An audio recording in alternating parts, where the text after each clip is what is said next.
Ever since we exchanged vows, my husband, a classic mama's boy, had been noticeably absent from household chores.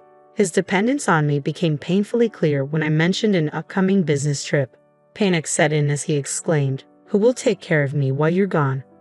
After a heated argument, I left for my week-long journey. When I returned, I found a note next to completed divorce papers. It read, "Since you abandoned the housework, I'm going back to my parents. Consider the divorce papers and think it over." Rage boiled inside me at his audacity to threaten divorce, but as I calmed down, I began to see a glimmer of clarity. Perhaps this was the push I needed. Maybe a divorce wasn't such a bad idea after all. Resolved, I filed the papers the very next day. The following morning, my astonished husband stormed in, demanding to know where the divorce papers were. When I told him I had filed them, he broke down, utterly baffled and crying uncontrollably. My name is Grace, and at 32 years old, I've been married just over a year.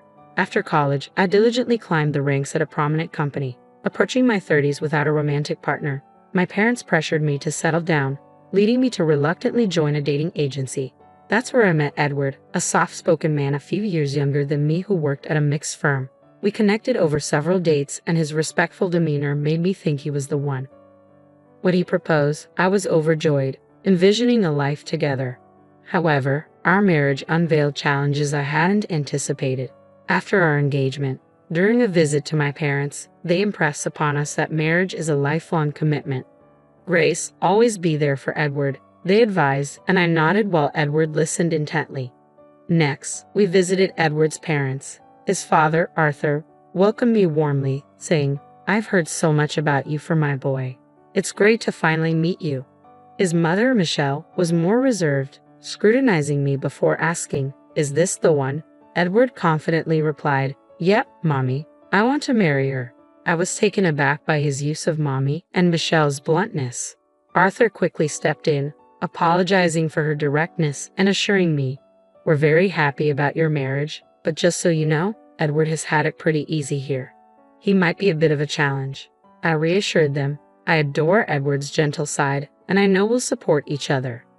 Arthur turned to Edward, urging him to step up and keep me happy. Edward nodded earnestly, and not long after, we celebrated our union with a low-key wedding. To our delight, my parents gifted us a condo, marking the beginning of our married life. However, it soon became evident that Edward was unaccustomed to household responsibilities. One morning, while I was busy with laundry and preparing breakfast, Edward's alarm rang at 8, yet he continued to sleep soundly. Despite my efforts to wake him, he wouldn't budge. Finally, I pulled off his covers and gave him a gentle shake. Slowly, he opened his eyes, groggily exclaiming, "Wow, it's 8:10 already. Why didn't you wake me up?"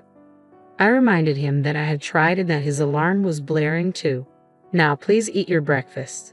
As he rubbed his eyes and shuffled to the table, he immediately complained about the eggs. "Hey Grace, this egg is too runny. I can't eat this unless it's well done. Make it over," he demanded, caught off guard while I hung laundry. I struggled to hold back my irritation and snapped, "Then don't eat it." "Why would you say that? And this coffee is scorching hot. Mommy always got the eggs and coffee just right." All right, I sighed, quickly redoing the eggs and letting the coffee cool. He ate hurriedly, leaving his plate on the table as he rushed toward the restroom. "Wait up, you know you should clean up after yourself." I called after him, but he dismissed my concerns. "Gee, I'm short on time." Annoyed, I paused my makeup routine to clean the dishes while picking out my outfit. Then he called out again, "Grace, over here. Help with my tie." There he stood, tie hanging limply around his neck, looking utterly helpless. "Seriously, you can't even tie your tie? What did you do before we got married?" "Mommy always did it," he replied sheepishly. With a deep exhale, I tied his tie, and somehow we both managed to leave the house. This had become our routine. He never helped with any housework, and it felt like I was juggling everything while babysitting him too. Every time an issue arose, it was always, "Mommy did it this way," or "With Mommy, it went like that," always referencing his mother, Michelle. This pattern dragged on for a year, and as the pressures mounted, thoughts of divorce began to creep into my mind. My father's insistence that marriage is forever echoed in my thoughts, tempering my frustrations. However, an unexpected hiccup at work led to a week-long business trip starting the next day. When I broke the news to my husband that evening, he paused his video game, clearly surprised. Hold up, a business trip for a whole week. It's out of my hands. Work's calling, I explained. No way. Who's going to cover for you here for a week? He asked, irritation creeping into his voice. You'll have to step up. It's about time you got a grip on the household duties. I responded, and he set down his controller, locking eyes with me. Isn't the wife supposed to care for her husband in the house? Are you just bailing on that? His question was steeped in outdated expectations. Seriously, that's such old school thinking. We both have jobs. We should be a team, I countered. That's not how I see it. Mommy was always on top of things at home, he retorted. I couldn't help but point out, but she was a stay-at-home mom. Honestly, it's kind of odd hearing an adult man constantly talk about mommy. He bristled at my words. What's your deal? Taking shots at me and my mommy? I'm not, but let's be real. You're a mama's boy. This is how you see me. You think you can talk to me like that? His defensiveness escalated, and I felt my frustration peak. Face it, you're a mama's boy. You can't get up without help. You can't even tie your tie. And you won't lift a finger around the house. You're constantly comparing me to your mom. For once, handle your stuff. Really? You're going to come at me like that? That's why I was iffy about marrying someone older. Should have sided with mommy and chosen a younger, perkier girl, he shot back. His words struck a nerve, and our conversation spiraled into a major blowout. Even joking, you shouldn't say stuff like that. We're married, I said, trying to anchor the conversation to the commitment we had made to each other. The tension was palpable, revealing the deep rifts that had formed in our relationship. When my husband hinted at divorce during our heated argument, I was taken aback. With a smug tone, he challenged, You can't possibly want a divorce, can you? You wouldn't want to be labeled divorced. And think about what your dad said about sticking together. Then, with a sharp edge, he added, Well, I just did. If you go on this business trip and leave me here alone, I'm seriously considering a divorce. With those words, he stormed off to our bedroom, leaving me stunned. Despite the shock, the idea of divorce lingered in my mind, a thought I had previously wrestled with, fearing I would disappoint my parents. But now it seemed like a viable option to consider seriously. Heavy with these thoughts, I went to bed. The next day, I woke early to prepare for my trip. The fallout from our argument still weighed heavily on me, but I had work commitments to attend to. I nudged Edward, who was still curled up under the covers. I'm heading out. You'd better wake up or you'll be late for work. His response was a sleepy mumble, unintelligible and dismissive. Rolling my eyes, I left. A few hours later, a text from him popped up on my phone. You barely tried to wake me. Now I'm running late. Did you really go on that trip? I quickly replied, I did wake you up, and yes, I'm on my trip. I'll be back in a week. He read my message but didn't reply. Mid-trip, I decided to call my parents to update them on Edward's behavior and share my growing inclination toward divorce. I braced myself for a lecture, unsure how they would react to the possibility of our marriage ending. The call was going to be difficult, but I needed their advice and support. Their response took me by surprise. We had no idea he behaved like this. Take your time to think, but don't force yourself to stay in a situation that isn't right. Always remember, we're in your corner, no matter what you decide. Their words of unconditional support brought tears to my eyes. Upon returning from my business trip, I felt a mix of clarity and determination. I knew a serious conversation with Edward was inevitable. If he didn't show any signs of change, I was ready to consider divorce more seriously. My mind buzzed with thoughts as I walked into our house late in the evening, only to find Edward wasn't home yet. As I looked around, a set of signed divorce papers and a note on the table caught my attention. The note read, Since you ditched the housework, I'm heading back to my folks. Check out the divorce papers and think things over. My initial reaction was rage. How dare he threaten me with divorce? But as my anger subsided, I began to see the situation differently. Maybe this was a sign that ending things might not be such a bad idea after all. With that realization, I decided to file the papers. When the divorce was finalized, I felt a heavy weight lift from my shoulders. That evening, I went to bed and slept more soundly than I had in a long time. The next morning, as I enjoyed a peaceful cup of coffee, the door swung open and in walked Edward, clearly upset. Why didn't you come to my parents' place to apologize? What's gotten into you? he demanded, his temper flaring. Then, noticing the empty spot where the divorce papers had been, his expression shifted from anger to shock. Hold on, where are the divorce papers? Oh, I filed them, I replied calmly. You did what? He looked as if he had been slapped. You went through with it. Thanks for signing them. It made everything smoother, I said, trying to keep my composure. You can't be serious. Did you really go all the way? Have you lost your mind? He exclaimed, unable to hide his astonishment at my decisiveness.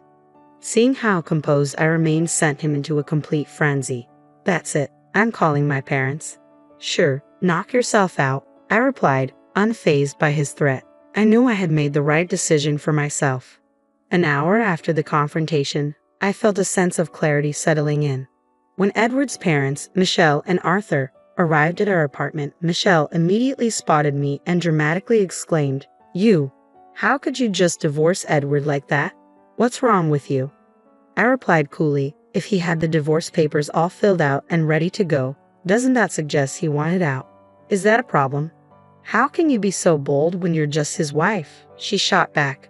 Before the situation could escalate, Arthur intervened, his voice firm. Enough. The room fell silent as he turned to me. Grace, can you walk us through what happened? I agreed and began to detail the ongoing issues, our argument before my trip, and the divorce papers Edward had left for me. I was at my wit's end. It seemed like he wanted a divorce, so I went with it. I maintained eye contact with Arthur, hoping to convey the depth of my frustration. Just as I finished, Edward interjected, Mom, Dad, come on, can't you see she's out of line? Tell her off. Michelle quickly sided with Edward. Oh, Edward, my poor baby, she's being so hasty. You should reverse the divorce right now. There's no reversing it. Our divorce is final. We're strangers now, I stated firmly. Michelle's face turned red, and she opened her mouth to respond. But once again, Arthur cut her off. Zip it, Michelle. He then turned to me, apologizing for Edward's behavior.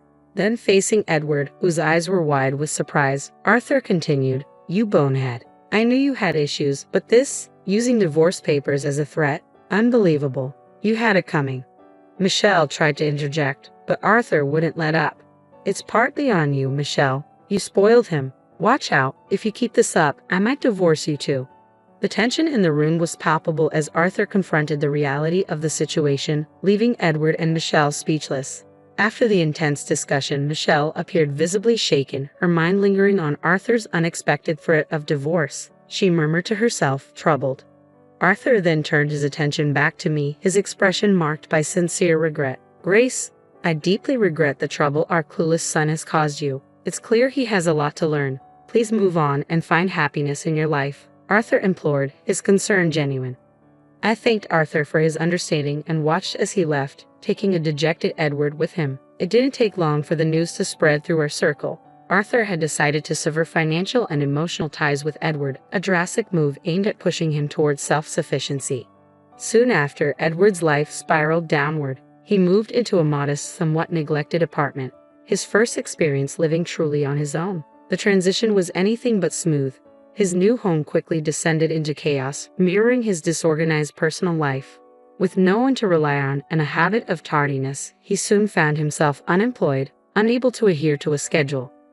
Meanwhile, the dynamics within his family deteriorated further. Michelle, who had always meddled in Edward's affairs, crossed boundaries one too many times, resulting in a serious fallout with Arthur. This ultimately led to their separation. Michelle moved in with Edward, and together they struggled to find stability, scraping by with low-end jobs. Their lives became a series of unfortunate events and poor decisions with no clear path to improvement. In stark contrast, my life took a different turn. Free from the daily stresses and emotional drain of my relationship with Edward, I found myself alone in our condo, which now felt surprisingly spacious and full of potential. With renewed energy and focus, I dedicated myself to my career. The absence of Edward's negative influence allowed me to excel at work, and my professional life flourished as a result. Feeling liberated and optimistic, I embraced my newfound independence. My living space transformed into a true sanctuary where I could relax and plan for the future. The improvement in my work life was palpable. Each day brought a sense of excitement and anticipation for what lay ahead. The contrast between my thriving existence and Edward and Michelle's downward trajectory was stark. While they were no longer a part of my life, the lessons learned from our time together resonated deeply, reinforcing my commitment to personal growth and happiness.